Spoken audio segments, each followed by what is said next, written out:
Hello, ladies and gentlemen. On this episode of the Samson Strength Coach Collective, we do have a little bit of a change. My name is Connor Agnew. I'm the Director of Basketball Performance for Appalachian State University, and I've been blessed with the opportunity to become the new host of the Samson Strength Coach Collective. On this episode, we interviewed the former host, Anthony, and I thought this was a fantastic episode because we get to talk about his time on the podcast and his current endeavors. I was a longtime listener, so it was fantastic for me to have this be my first episode, and I think everybody else who has been listening will really enjoy.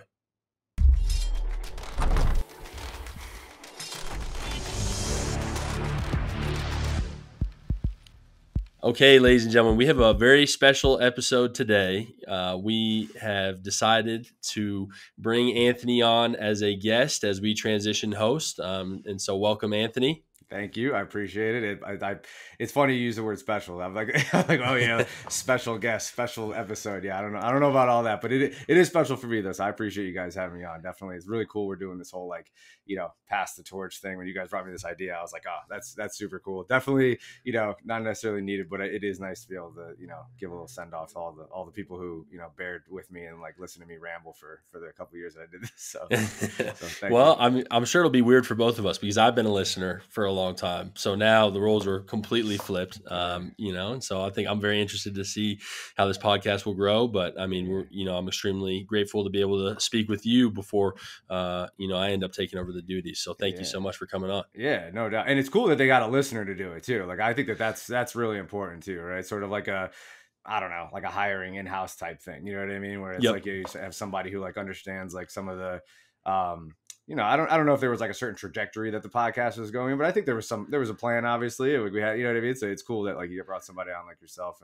and you'll do awesome. So yeah, no, this would be a lot of fun for sure. Oh, absolutely. And it was funny too, because, when we were going over some of the initial instructions, they asked, oh, well, potentially you can watch the Scott Leach interview. I'm like, I've already seen that, like I know all these, so I feel like I do have a leg up just slightly, but I know. Yeah, that was the thing. I was like, dang, like I remember like when I first had to make that call to Andy to let him know that like I was thinking about, that I wasn't gonna be able to potentially do it in the same way that I had, right? And I was like, dang, but it took me so long to make that call because like you'd have these like interviews and you'd be like, damn, that was so good. Like not on my art, just like I just meant like, from like the people that we're talking to. And I'm like, man, I feel like, every once in a while I'd have these like episodes and I'd just be like, damn, like that was a really cool connection. Like I feel like that's gonna make a difference kind of thing, and of course I could just be in like my own head, but like I genuinely wanted to believe that it was, and like you said, like, some of those interviews that you have, you're like, damn. So it was really hard to like really make that like final call, you know what I mean? To feel like, hey, I don't know if I'm able to do this like as well as, I did. But I think,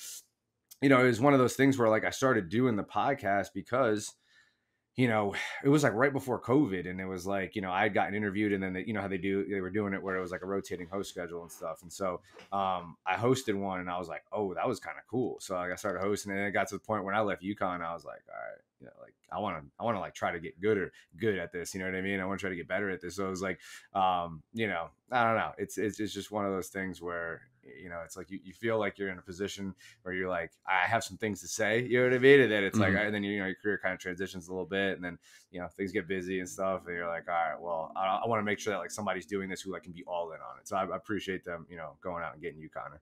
Oh, absolutely. Well, thank you for the kind words, but I do want to update everybody. What have you been up to since leaving the podcast? How's everything going? Yeah, well, everything's going great. So, like, obviously, the reason that I like left the podcast initially was because I was doing it while I was working at Future. I'm working at Future. Obviously, is a it's a company out of California. Obviously, that's really based around like modernizing like personal training. So essentially, doing it virtually and remotely. Obviously, we're trying to figure out a way to get access to almost everybody that we can possibly get access to. And as far as it's not just training. Obviously, there's like a sort of a like, I mean, you can find a program anywhere, right? But I think like really they're trying to navigate that like coach client, relationship, or like coach athlete relationship where, trying to get people to understand like that the skills and the overall like dynamic of, two people working together to navigate all of the other aspects in their life are, that's what the program actually is, you know what I mean? And so recently, obviously, like my overall client load is definitely ramped up, as I've been there for about a little over a year now. And so when that started happening, and then me starting to really, like I said, like I'm someone who's like, I want to be able to give my all to something if I'm going to do it. And so that's where, Future's gone. Obviously it's growing and it's continuing to head in the right direction, which is great. but yeah, with client load ramping up and obviously me wanting to be able to give more of myself to the company, yeah, that's really like where my focus has been, is really just try to like go all in on that and see what can happen. Because I do think there is a special chance to really change the way that people view and have a relationship with physical preparation. Yeah. So Absolutely. And that, that was something that, knowing that you had worked at Future, I was very curious to see how that relationship develops when you don't have that physical aspect. yeah. What are some big hurdles that you've encountered versus your time at UConn when you were able to see the athletes face to face every day? Yeah. That's a really good question because like I think, I'm still trying to figure that out like as we go Yeah. through like one day at a time, right? It's like one of those things where when you get into a new space, you're not really sure exactly like what you're going to encounter.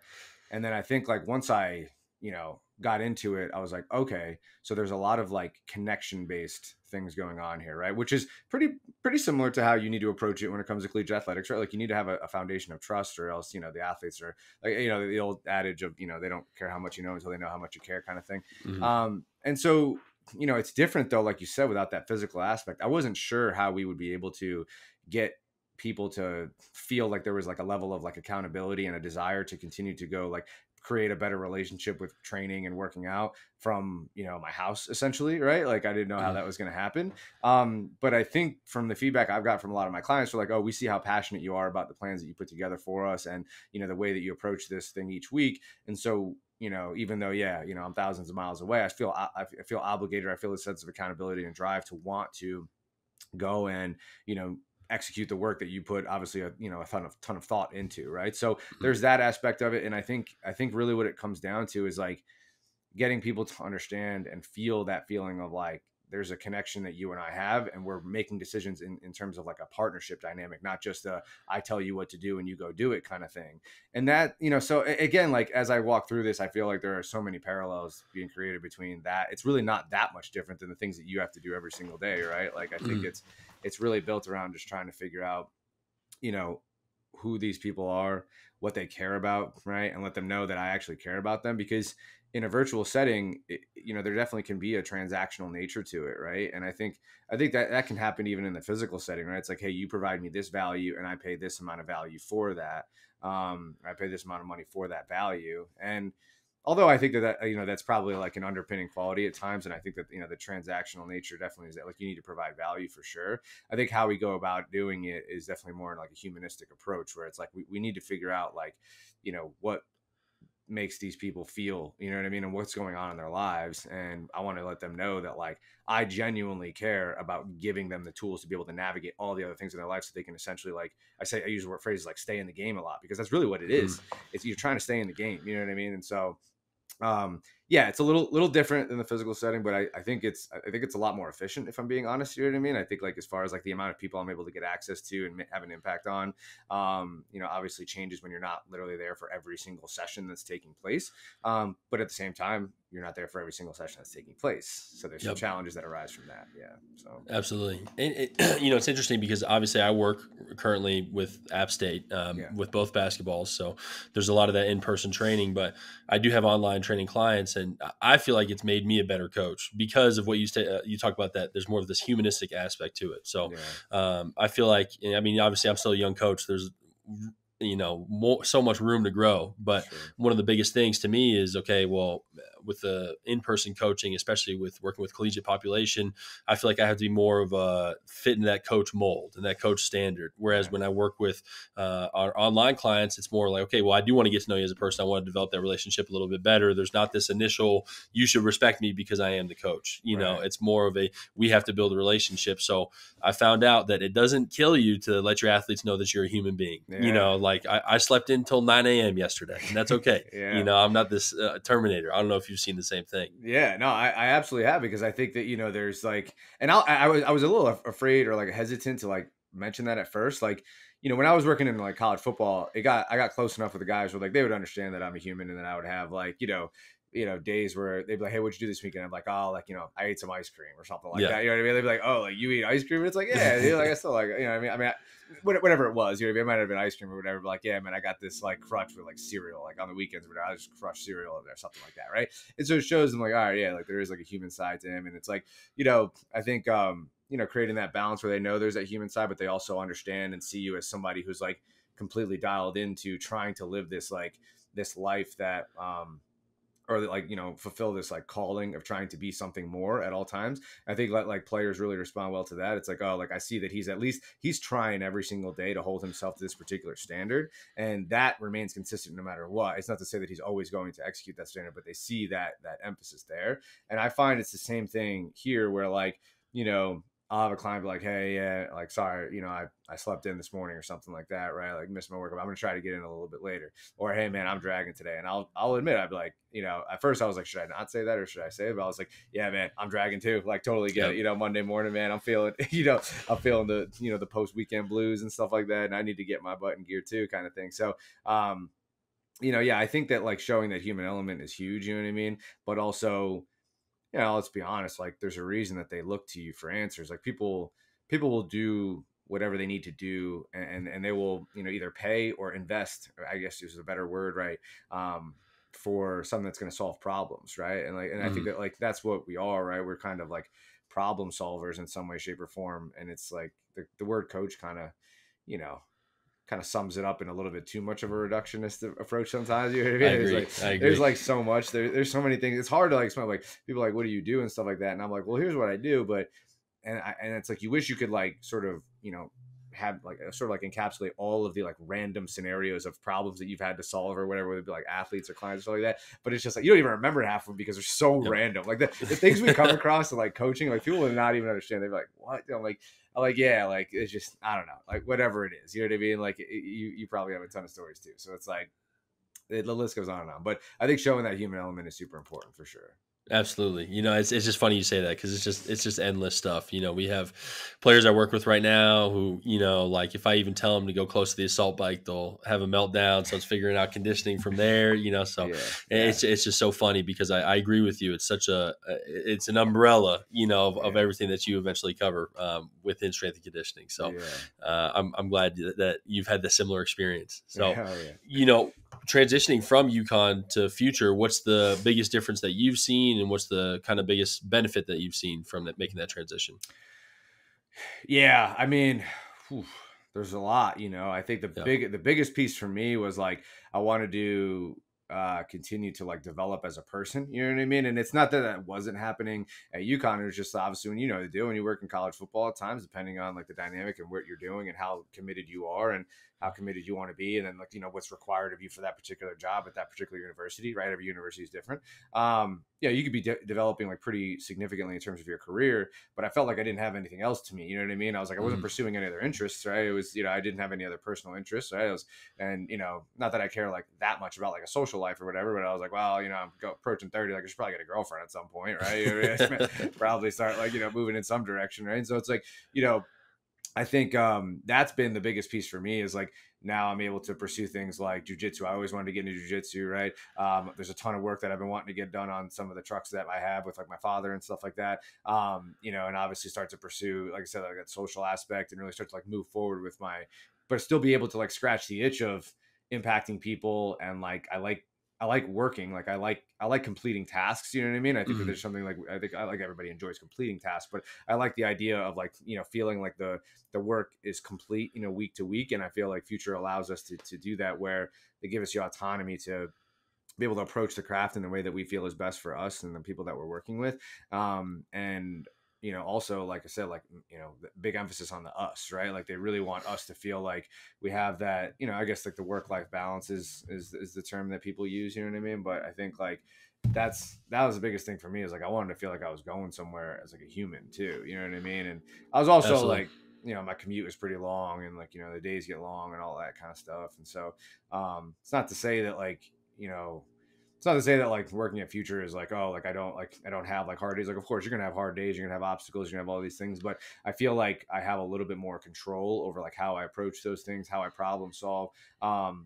And yeah, essentially like how I go about living my life and spending time with my family. You know what I mean? I feel like I've been able to see, I don't miss family events anymore, right? Like I'm not missing important aspects of my life. So I think that's the biggest change that I've seen. I've also seen a major switch in terms of like what it means to like truly work with people and like really have like support. And you know, obviously like, Future is huge on like trying to support us, make us feel supported, make us feel like we're heading in the right direction, and obviously continue to head us in the right direction, like our CEOs and all those guys up top, like our upper management. I truly believe in them and I believe in the product, but I believe in that because of like the people I'm working with. You know what I mean? I really do feel like that. Like a lot of the coaches that I work with, and you know, it's always, you always feel, you really feel like you have this like supporting cast of people who are also navigating the same troubles and the same, you know, aspects in their life depending on where they're at in their journey.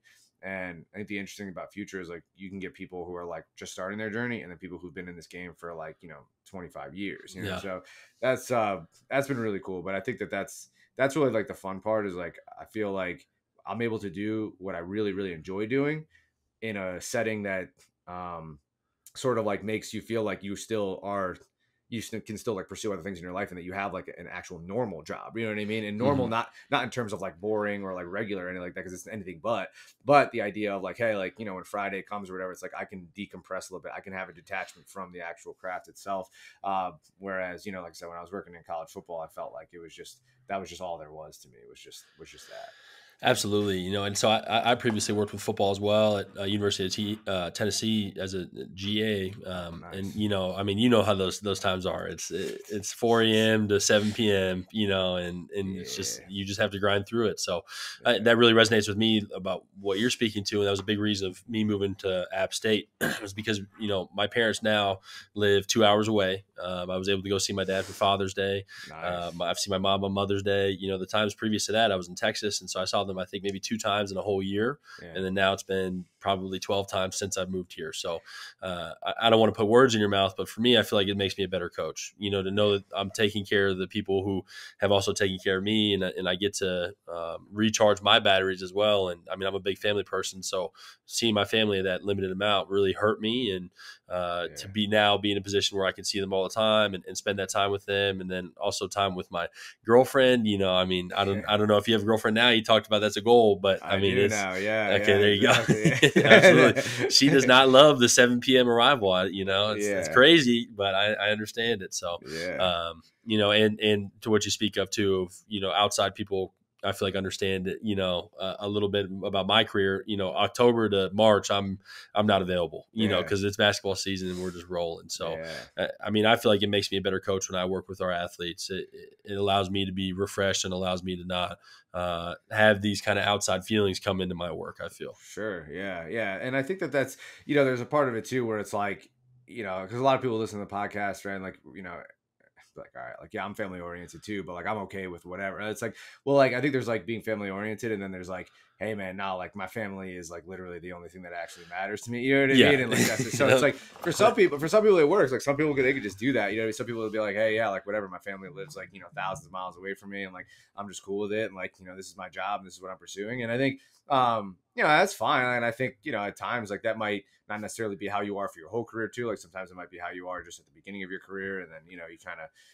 you know, transition out of that and you maybe want to get back into it. But I think it matters. I mean, I think it like, I mean, think about it. Like, even if we were just taking from like a day-to-day perspective, like the work that you're able to provide, the quality you're able to provide on like a weekday or whatever, knowing that like maybe you don't have to work on a Saturday, for example, you know what I mean? It's like, Mhm. okay, you know, it's like, and like, I know that like, there might be like a mental toughness aspect to that where you're just like, oh, well, you should just like, you know, get it done regardless. And like, of course I would, you know what I mean? But like, I can't be lying to you when it's like Friday comes and it's like, well, today doesn't feel like Friday because I know I got to show up for work tomorrow, and then we're going to be here Sunday too. You know what I mean? So it's like, you know, it's like, so I don't know. I think, to me, like that it just got old, you know what I mean, if I'm being honest, you know. So Yep. I agree. It's just like, you know, and you're like, you know, your family's at like a family party or whatever, and it's like, you know, you want to be seeing your grandma and stuff like that, and you're like, well, all right, well, I can't do any of that stuff because I'm here doing this, you know what I mean? And then so yeah, I just think like no matter how tough you are mentally, at some point you're gonna be like, dang, like what am I doing, you know what I mean? Absolutely, absolutely, and you know, and that's why I feel so fortunate to be where I am now, because I still get the Division I experience of, you know, I mean, like I can never give up the games. I mean, to me, that's always the most exciting part, right? When you Yeah. actually get to see the athletes perform, and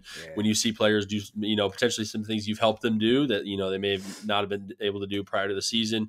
But you know, luckily, like this was a conversation where this past weekend I told her, you know, I told my coach, I said, I will not be here Sunday for the team meeting.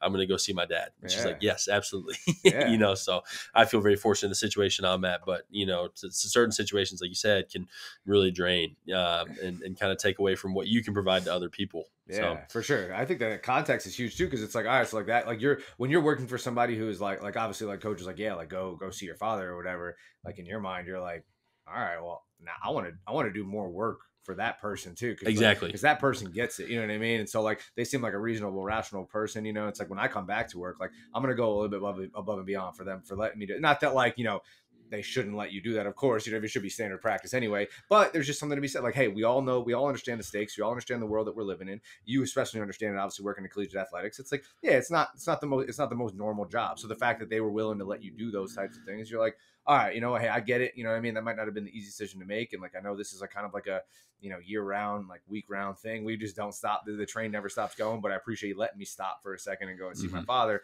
I'm going to put forth more work to make sure that like you feel my appreciation kind of thing. I think there's, it's a good, sort of like environment, I guess you could say, to work in. Right. Absolutely. I mean, I'll run through a wall for that coach now. I mean, Yeah. 100%, there's yeah. millions of other examples, and both the coaches I work directly underneath have been fantastic. So Yeah. it's really allowed me to enjoy my time in North Carolina. Yeah. But so jujitsu, how has that been going? It's great, dude. Yeah. I mean, dude, oh man, we could do like a whole podcast on my feelings about jujitsu. You know what I mean? Yep. Like I said, it's been a little over a year now, and it's like, I mean, my girlfriend and my family are so tired of hearing me talk about it. I know, but like, so if they end up listening to this, they're gonna be like, dude, we'll just skip this part. But I really do think that it is the most impactful thing that I've actually ever done in my life. Like, absolutely, yeah, I think it has definitely changed many things, not just in terms of like providing something fun to do as like a hobby or whatever, and I recently competed, so I guess like it might be like at some points a little bit more than a hobby for me, you know what I mean? But I think like for the most part, like the way that I approach it in comparison to a lot of some of the other guys who are actually competing at like really high levels, like I'm definitely a hobbyist, you know what I mean? But I love it. Like the basics, right, of any sort of like craft you enter, right? Either it needs to be a good community, right? You want to feel like you're surrounded by good people. Of course, like jujitsu is arguably the coolest thing that I think I've ever seen in my life. And like the more I learn about it, the more I'm like, this is insane. I can't believe everybody isn't doing this kind of thing. Not even just from like a self-defense perspective. I think people get into it at the idea of self-defense, but that's not why you stay. You stay because there's this like exchange and this mutual understanding that like, you're working on your weaknesses by trying to expose the weaknesses of like a fellow, man or a woman or whatever it is, you know what I mean? Like you have this like mutual understanding that like they're trying to expose your weaknesses and turn them into strengths as well, while you're trying to continue to, sort of like expose them in that way. So that mutual exchange, like while you're, rolling or, sparring, whatever word you want to use. I think that's why you stay, but jiu-jitsu is really cool. But like I stay because of the people. Like the people are just, I mean, the place that I train at Helson Gracie Academy over here in Berlin, Connecticut, and it's just fantastic. Like I mean, it just the same situation. Like you see people going above and beyond for you, you want to go above and beyond for them. And I think personally that like any form of martial art, somebody should be involved in any form of martial art. It doesn't matter. Like you should do it for It doesn't matter like what it is. Like you could do whatever. I'm a little partial to jujitsu, you know what I mean? But I really do think it's like the coolest thing, because at the end of the day, like, are you worth defending? Right? Like, do you feel, you know what I mean? Like, do you care enough about yourself? Like, and of course, like, yes, most people answer yes. And I think having that ability, I think it's kind of like built into our nature to want to be able to like, they always say like a little bit of jujitsu goes a long way. You know what I mean? So just talking from like pure self-defense purposes, it's fantastic. But really talking about like the philosophical side of it, like what you feel like after doing that, like, I mean, in terms of like the solace and like the peace that it provides in your life when you're driving home after, that like cathartic, feeling of like, I just sort of engaged in some activity where somebody was trying to harm me and I was able to or maybe not able to defend yourself and protect yourself, right? Like when you have to tap to something, that person had your life in their hands for a second there, and if it was a real battle, like you would have lost, and that's a very humbling aspect too. And so I like I said, I'll cut it there, but the list goes on and on and on. It's like I could talk about jiu-jitsu forever. And like I said, I'm a new blue belt, so it's not like I'm anything special or anything like that. I'm still trash, but I just think like the thing that I've tried to focus on most in my first year is just like understanding like what the whole thing is about. And I feel like not just from like a technical perspective, but from like a philosophical perspective, like what I'm feeling when I'm like engaging in it with, another community of people, like a whole community of people. So it's been really cool.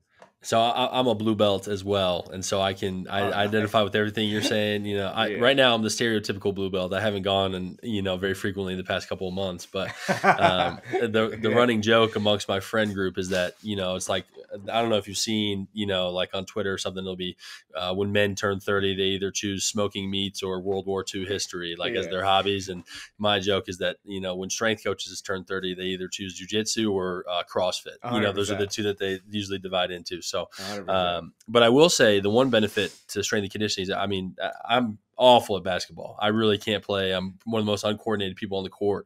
Yeah. So to gain buy-in from the team, obviously, you have a bunch of young men. Everybody's trying to, kind of do this chest puffed out type of deal. And so, I mean, I just tell them I can grapple them. And every once in a while, somebody else will kind of step up and try to wrestle with me in the weight room. And, I'll just get them in a quick little arm bar. And it's like, all right, see, I still got something in my bag. So yeah. It's funny though. Like, I mean, I think that like, this is kind of like a sidebar, but I do think that I try to explain to like some of my brothers, because I've been trying to get, I try to get everybody I know into it. Like, I try to get my girlfriend. I try to get my girlfriend's mom. I tell my dad all the time, like, I'm like, Dad, just come once. I swear, if you come once, you'll always go back. Like, if you just come, and that's obviously like not the truth. Like, there's a lot of people who will leave. You know what I mean? And people say all the time, they'll be like, yeah, like blue belts quit all the time. And it's like, who quits a lot? White belts. You know what I mean? Like, there's a lot of white belts who don't show up. And so, my instructor actually like made a good point to that to me. And one of the guys I trained with, he was like, yeah, I was like, it was while I was white belt. I was like, I don't get it. Like, what's the deal? Like, why do a lot of blue belts quit? And he's like, well, whatever. He's like, but the reality is like a lot of white belts quit. If I told you the amount of people that start and don't finish, so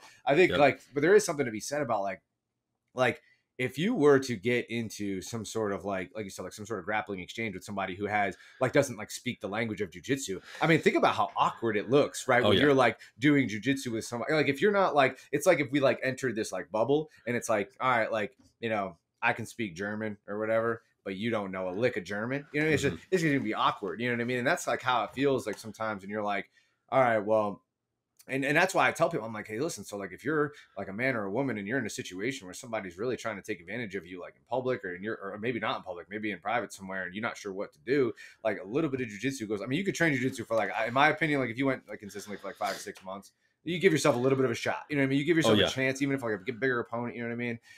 So yeah, I think it's cool. But like you said, like, yeah, like that's skin in the game with the athletes and stuff like that. I think, I think people respect that. And I think, that was why I wanted to enter the competition too. I said, like, I was like, if everybody in my academy competes, I'll do it. But I didn't think everybody in the academy was actually going to compete. And I'm like, well, dang, I'm like, well, now that I said that, I'm like, I got to do it, because I was like, I didn't think there would be a day where like everybody would just be like, hey, yeah, we're all going to do this competition or whatever. But that day came. And so I was like, all right, I'm in. So yeah, I think a little bit of, skin in the game, but, oh man, it's so great, man. It's so great. We could. I feel like we could talk about this for hours for sure. Yeah, it's so good. It's so good.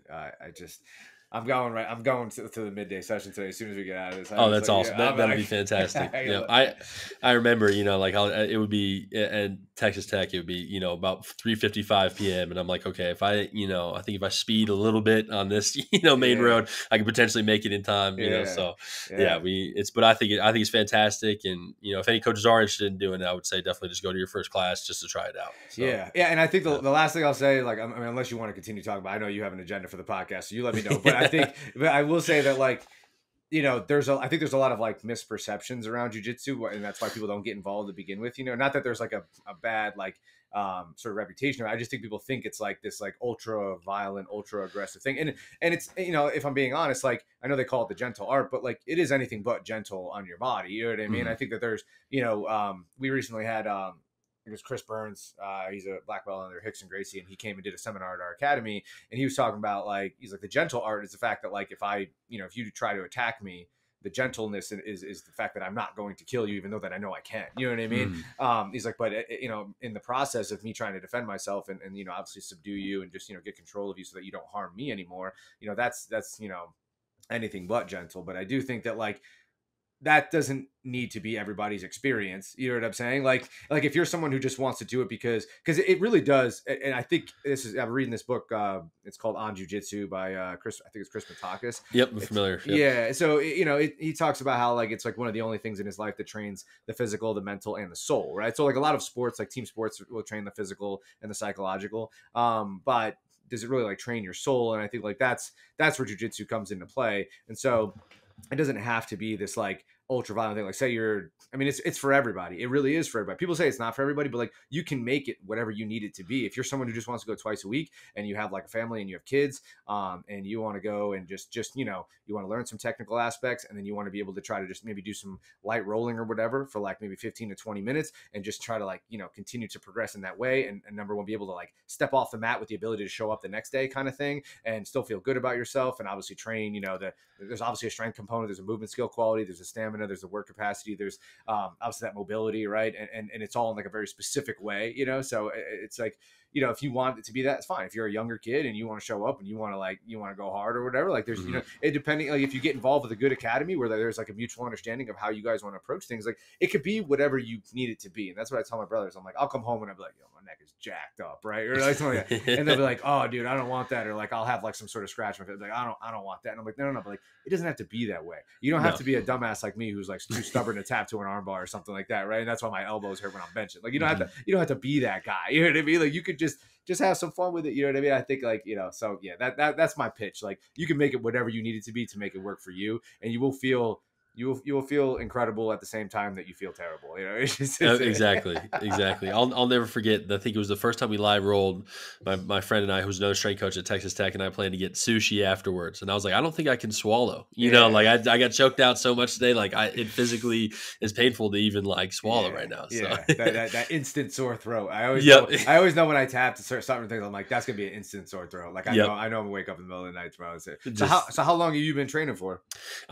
Just about 2 years now. Oh, so, sweet, nice. Yep. But I wrestled in high school, so that was the big, that was what I wish I did. I wish I wrestled in high school because our instructor was a big time wrestler. You know what I mean? So a lot of our techniques in general, like a lot of philosophies are based around that, which is really cool. But it's funny. I was hearing something the other day. I think it was it Rogan or somebody was saying it's like a lot of people start jiu-jitsu later in life, but if you wrestled, like you wrestled really young in your life, you did two different things, you know what I mean? But it's like, I kind of wish I had a little bit of that, you know what I mean? A little bit of understanding of grappling, and just because I will say, like, I would consider myself like I was like a decent athlete in the sense that I had enough skills to be able to pick up other skills as I went through my athletic career. But like jiu-jitsu is like a foreign language to me. Like I struggle with a lot of like stand-up stuff and like, you know, takedowns, shooting singles, shooting doubles, things like that. I'm like, wow, I've never really like struggled that mightily with like, you know, understanding like movement skills and things like that. Like it was always something I was like somewhat decent at, you know what I mean? But like jiu-jitsu is a different language in that sense. And it's been really cool for that.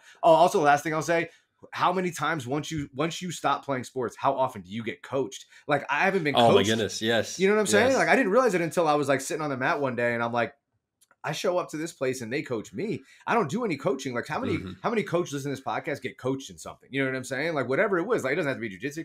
It could be a language. You can go like take classes. Like you can do whatever it is. You know what I mean? It's just like we stopped getting coached as soon as we stopped playing, you know, sports in high school or college or whatever. For the most part, you know, most of us, right? You know, who don't have the ability to go and continue play on, and even if you do play professional, like how long is that lasting, right? Like how often do you get coached? Like that to me was invaluable.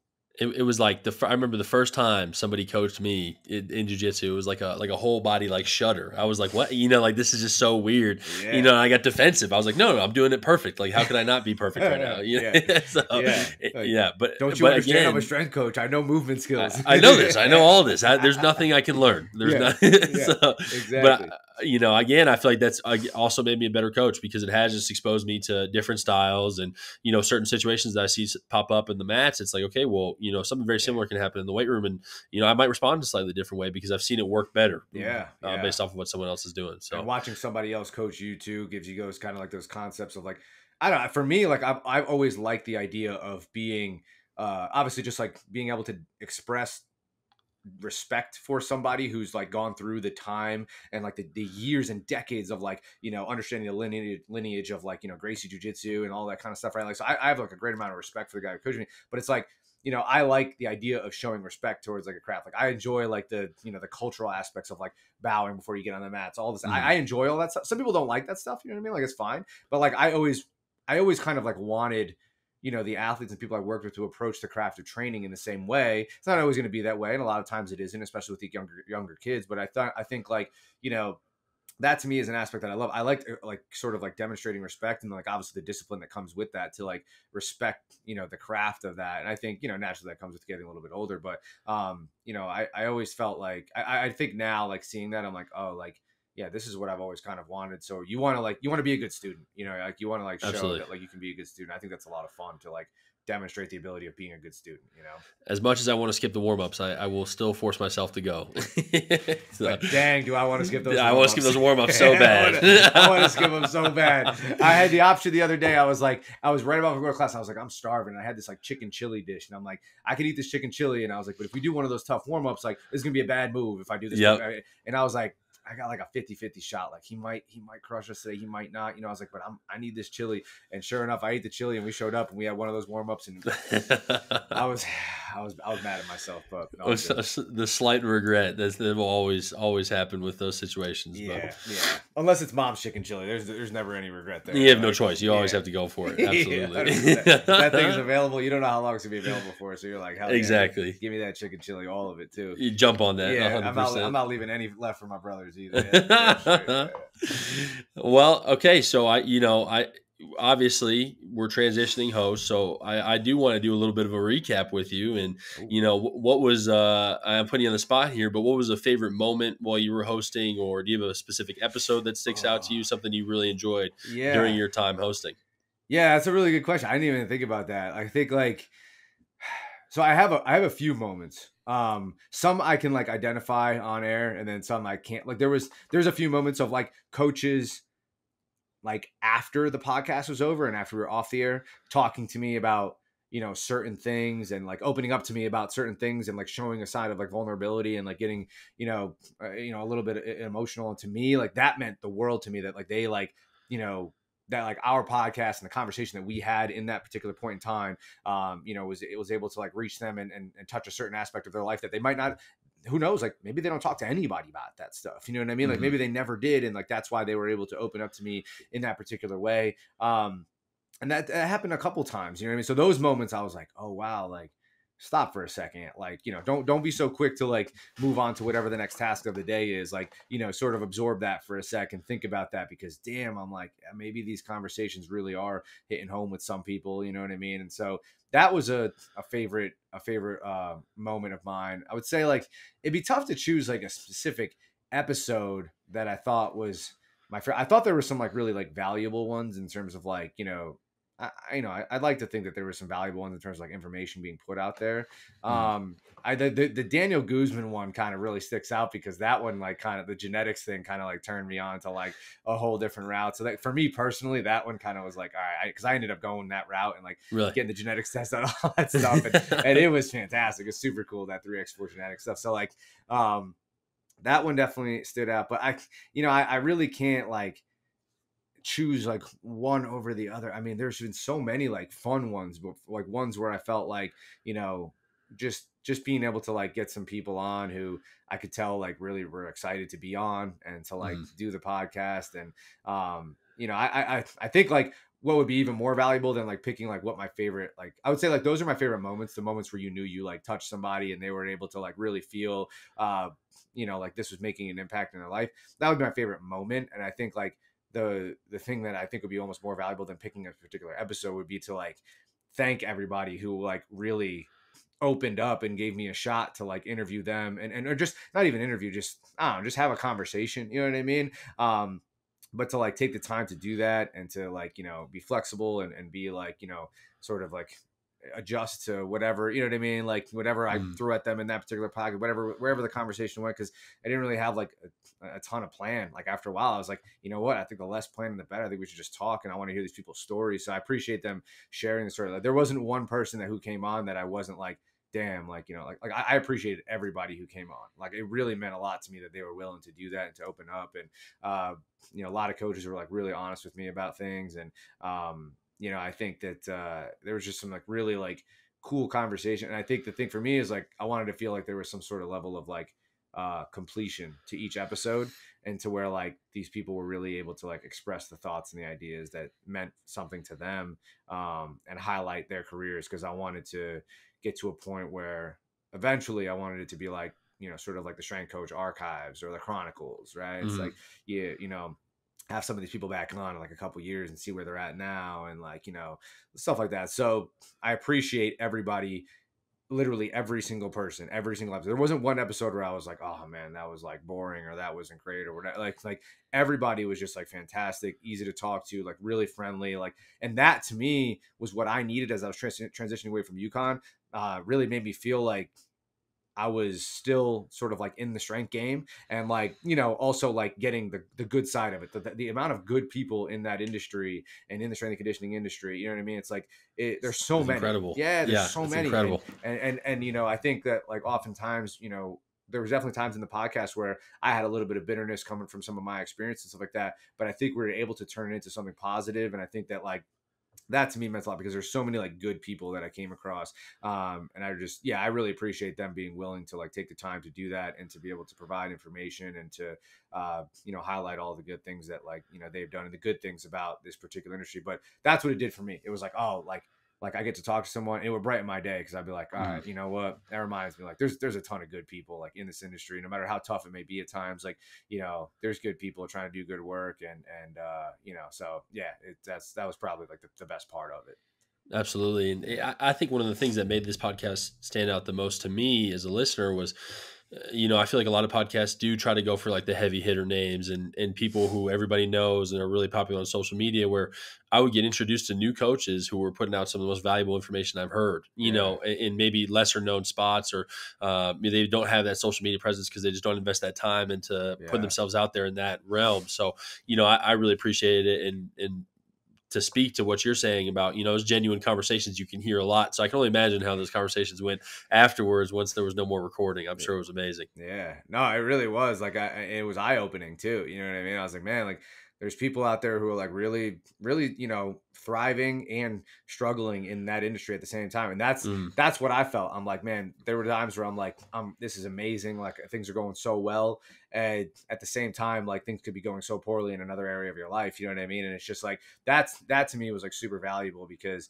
I think like as a strength and conditioning profession itself, like we all think that we need to like shut those things out and to just like stay tough and continue to trudge along. And I do think there's value in, putting personal things aside to be able to continue to do the craft. And those are the people that are tough. Those are people who continue to make it where they're like, but at the same time, there needs to be some sort of like detachment, sort of like absorbing, reflecting, and like understanding like where you're at in your life and stuff. And I think that like the podcast is able to do that sometimes. I think like when you just sit and have a conversation with somebody where you put together like a platform where people can exchange ideas and exchange thoughts, I think it helps people sort of identify like where they're at in their life and in their journey, and I think that Hmm. that's important to do because oftentimes we never do that. We never stop, so No, it's incredible. Like you said, there's I feel like as an intern, when I was coming up, it was a lot of like you do have to push through these things. When you feel burnout, it's like just go harder. And yeah, it's like this is to yeah. me that's kind of some of the worst advice I've gotten, because the more I step back, the more I take time for myself, the more I'm like,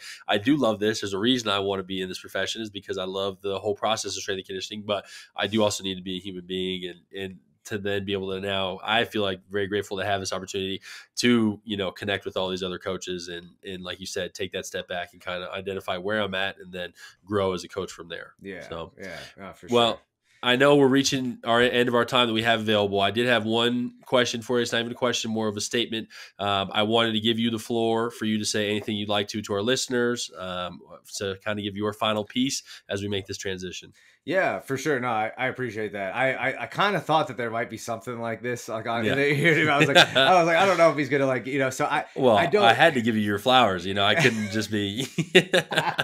Yeah, I don't know. I think first and foremost, like I said, this particular idea I thought was a brilliant idea. From Andy, obviously Andy Zapian, and I really want to thank him. I want to thank him because first, like when I came to him with this idea of like them like sort of, I guess like, for lack of better terms, like investing in me as the sole host of the podcast at that time. I forget. I think it was like early of, early 2022. It was like January, February of 2022 when I went with him. He's been nothing but like one of the most like understanding, like patient, like reasonable, like cool dudes that I've ever met. And like Andy, like, and like went to bat for me and really tried to like, get some of the other guys at Samson to really like, believe in me that I could do something like this. So I have to thank Andy, and he's been nothing but flexible, just like completely understanding, and just all around, like, continuing to like sort of, allow me to have the autonomy to do what I did with the podcast, but also like, give me good ideas and guide me in a certain direction when we didn't really know, like, if we're being honest, like I was like the first like sole host of this podcast, right? So it's kind of like we're all kind of figuring it out, right? At the same time, which is great. Stephanie Gutierrez, I mean, her like ability to like not only like navigating classes and all the things that she was doing at that time, but working with me, trying to explain things to me, who obviously I'm not technologically sound or advanced at all. And for her to like have the patience to like work with me and continue to like, communicate with me each and every day as we continue to try to figure out like what would be beneficial for like me to do and her to do and directions we can go with the podcast. Her communication level was fantastic, and she's just all around good person. So, those two people obviously I worked with directly, but, though I have to thank those people first and foremost. And then obviously everybody else at Samson who was, in that decision making of like allowing me to do what I did with the podcast. And, and I think obviously second, or I guess maybe I should thank them first, right? But the listeners, the people who like listen to the podcast, like obviously like I have to thank them, because I mean, I never really knew who was listening and who wasn't until you like come across them like, hey bro, I was listening to your podcast. Or, like, hey, I had like one kid be like, hey dude, I walked into the kitchen the other day, my mom was listening to your podcast. Like, I'm like, what? Like, so I have to thank the listeners, because like I said, I thank the listeners because of the fact that, like, again, I was super new to it, raw, definitely made some mistakes, and like, probably wasn't as like clean. Still, I'm not like, I think before, like, it's like, I've been doing this podcast for over like a year now or whatever. And I think I used the word gooder before when I was like talking, what I mean? It's like, I don't know, like I'm just figuring this thing out, so it's like there for them being like patient with me and continue to listen as I sort of like went through like the growing pains of figuring out what it means to actually host a podcast. Like it's a lot more different than I thought it would be, you know what I mean? But I was willing, I wanted to find out what it was all about. So definitely thanking the listeners, and obviously every single one of the guests who came on, and anybody who like reposted stuff, or like, again, just people adding value, people helping people.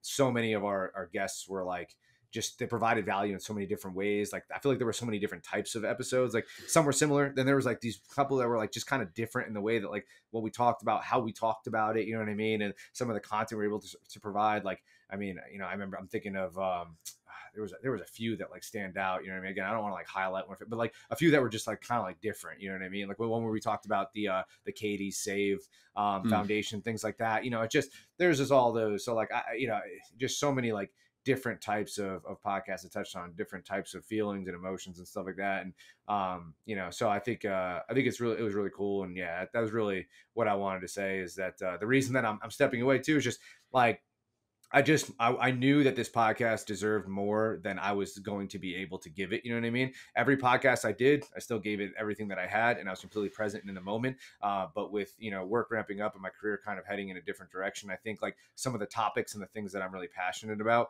are starting to change a little bit. And so I want to pass the mic on to somebody who can continue to like target the specific audience that like listens to this, specific and like unspecific at the same time. Like it's very broad, you know what I mean? At the same time, I think, and I wanted to give it to somebody who can continue to like scratch that itch of the people who want to listen to these certain things be discussed.